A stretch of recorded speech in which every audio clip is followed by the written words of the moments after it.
What if I told you that somewhere in America, an entire town was deliberately swallowed by a lake? Not a small village, not a few abandoned buildings, an entire community, homes, streets, farms, schools, churches. People once lived ordinary lives there.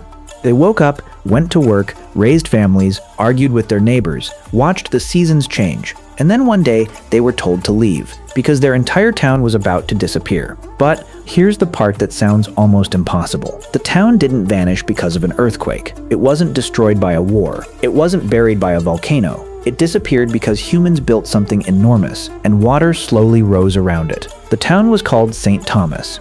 And its story reveals something strangely powerful about the way human beings react when they realize that the place they call home may not exist tomorrow. Imagine standing outside your house and looking down your street. You know every corner. You know which house belongs to your neighbor. You know where you played as a kid. You know the road you take every morning. Now imagine someone telling you that within a few years, all of it will be underwater. What would you take with you? Your furniture? Your photographs? Your favorite childhood object? Or would you simply refuse to believe it? Because that's where this story begins. St. Thomas was founded in the late 19th century by Mormon settlers in what is now southern Nevada. The landscape was harsh, hot, dry, and unforgiving, but the settlers found something incredibly valuable there: water.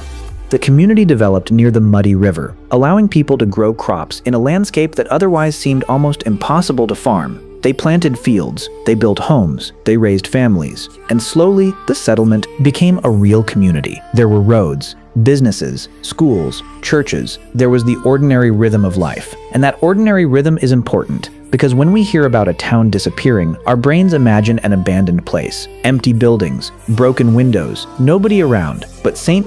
Thomas wasn't like that. It was alive. People had routines, people had memories, people had plans for the future. And that's exactly what makes what happened next so unsettling. Because the threat wasn't coming from nature, it was coming from a project designed by people. In the 1930s, construction of Hoover Dam transformed the Colorado River and began creating Lake Mead, one of the largest reservoirs in the United States. And as the reservoir filled, the water moved towards St. Thomas. At first, the change must have felt almost harmless. A little more water, a little closer, nothing that made the town disappear overnight. And that's what makes slow disasters psychologically strange. When danger arrives suddenly, your brain knows what to do: run, hide, react. But when danger moves slowly, you can keep pretending it isn't real. Think about it.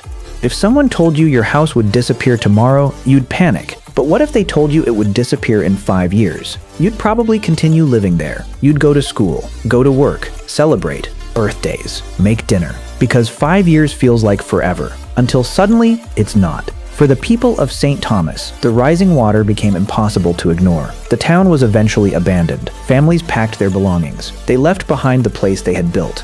And then the water came. Slowly, relentlessly, silently. The streets disappeared, the buildings disappeared, the farms disappeared. The town that had once been full of voices became part of the bottom of a reservoir. Imagine the final days. A house that had stood for decades. A front door that had opened thousands of times. A road where children had walked. All of it waiting beneath a future lake. And then, silence. For decades, St. Thomas remained underwater. From the surface, there was almost nothing to suggest that an entire community was resting below. If you had stood there on the water, you might have seen only waves. But underneath those waves was a story. And this is where things become even stranger. Because St. Thomas didn't stay hidden forever. Years later, when the water level of Lake Mead dropped dramatically during periods of drought, parts of the old town began emerging again. First, pieces, then foundations, then roads, then structures. The buried past was suddenly visible. Imagine walking across what looks like an ordinary dry landscape and realizing you're standing on a street where people once lived. The water had become a kind of time capsule. It had hidden the town from the modern world. And then, as the reservoir receded, it gave pieces of that world back. This creates a bizarre psychological experience, because ruins usually tell us that something happened a long time ago. But St. Thomas can make the past feel almost present. You can look at the remains and imagine the town before the water. A person opening a door, someone carrying groceries, children running through the streets, a farmer looking across a field, a family sitting down for dinner. None of those moments seemed historic when they were happening. That's something we rarely think about. History doesn't feel like history while you're living it. Your ordinary Tuesday doesn't feel important.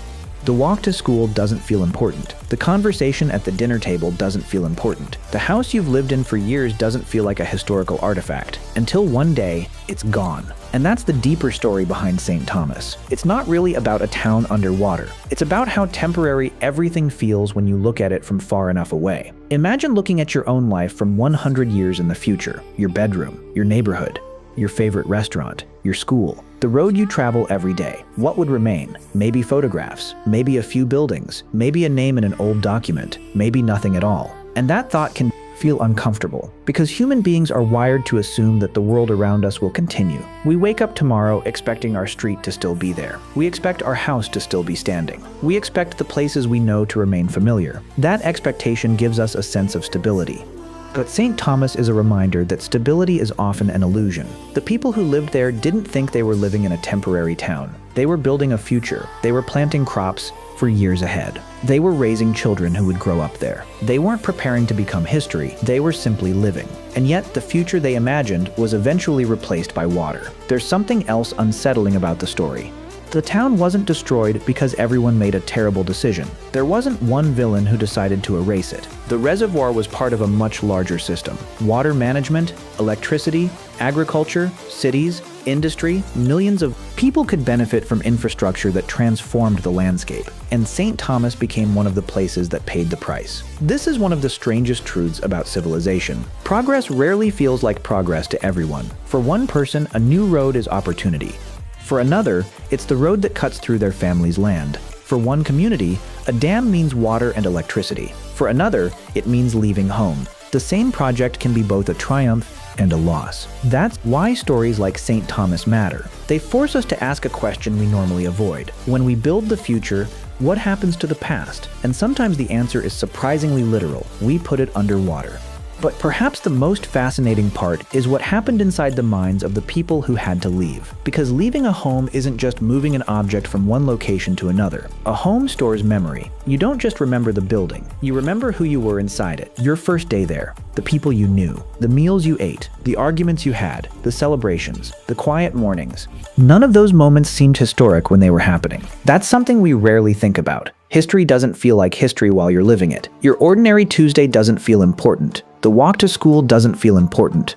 The conversation at the dinner table doesn't feel important. The house you've lived in for years doesn't feel like a historical artifact. Until one day, it's gone. And St. Thomas was not just a collection of buildings. It was a network of memories. When the residents left, they didn't simply abandon houses. They left behind a version of their lives. Then the water erased the physical evidence. And for decades, the town existed almost entirely in memory. But memory has a strange weakness. It changes. People forget details. Stories become shorter. Faces become harder to picture. The younger generations never experience the place directly. Eventually, a living town can become a story told by grandparents, then a story in a photograph, then a paragraph in a history book, and finally, something most people have never heard of. That's how places disappear.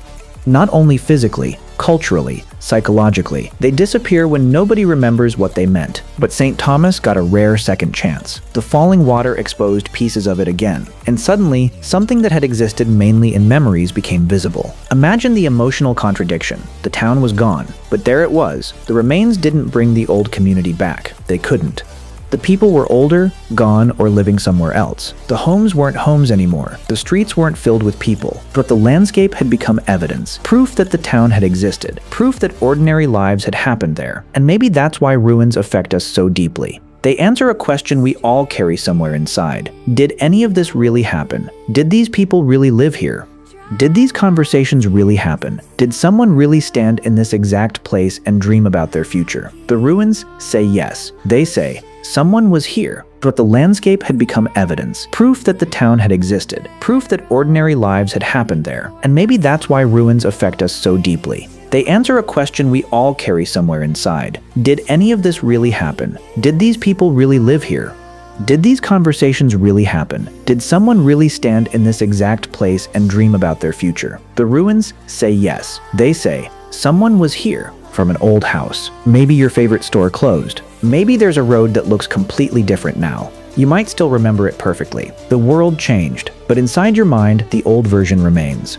That's what makes memory so powerful. It can preserve a place long after the physical place is gone. And perhaps that's why the story of St. Thomas feels larger than one abandoned town in Nevada. Because every person has a version of St. Thomas, a place that once felt permanent but wasn't, a moment that felt ordinary but became unforgettable, a version of life that seemed like it would continue forever until it didn't. The residents of St. Thomas probably didn't wake up one morning thinking, "This is the final chapter." They simply lived. And that's the part I want you to remember. Your life is also being written in ordinary moments. The conversations you barely notice, the places you pass without thinking, the people you assume you'll see again. Subscribe to see the next part.